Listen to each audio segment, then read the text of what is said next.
حضرت عمر بن خطاب رضی اللہ تعالیٰ عنہ بیان کرتے ہیں، ہم ایک دن رسول اللہ صلی اللہ علیہ وسلم کی خدمت میں حاضر تھے۔ اس دوران ایک آدمی ہمارے پاس آیا جس کے کپڑے بہت ہی سفید اور بال بہت کالے تھے۔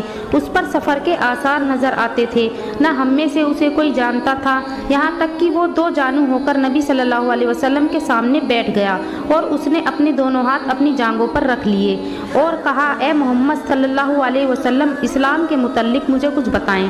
آپ صلی اللہ علیہ وسلم نے فرمایا، تم گواہی دو کہ اللہ کے سوا کوئی سچا معبود نہیں اور محمد اللہ کے رسول ہیں، اور نماز قائم کرو، زکوٰۃ ادا کرو، رمضان کے روزے رکھو، اور اگر ہو سکے تو بیت اللہ کا حج کرو۔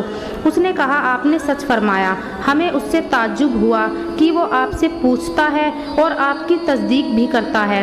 اس نے کہا، ایمان کے بارے میں مجھے بتائیں۔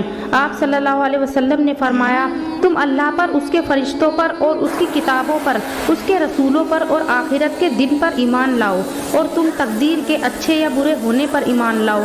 پھر اس نے احسان کے بارے میں پوچھا تو آپ صلی اللہ علیہ وسلم نے فرمایا کہ تم اللہ کی عبادت اس طرح کرو کہ تم اسے دیکھ رہے ہو، اور اگر تم اسے نہیں دیکھ سکتے تو وہ یقیناً تمہیں دیکھ رہا ہے۔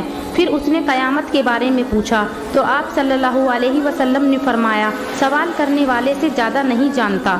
اس نے قیامت کی نشانیوں کے بارے میں پوچھا تو آپ صلی اللہ علیہ وسلم نے فرمایا، لونڈی اپنے مالک کو جنم دے گی، اور یہ کہ تم ننگے پاؤں اور ننگے بدن تنگ حال بکریوں کے چرواہوں کو بلند عمارتوں کی تعمیل اور ان پر فخر کرتے ہوئے دیکھو گے۔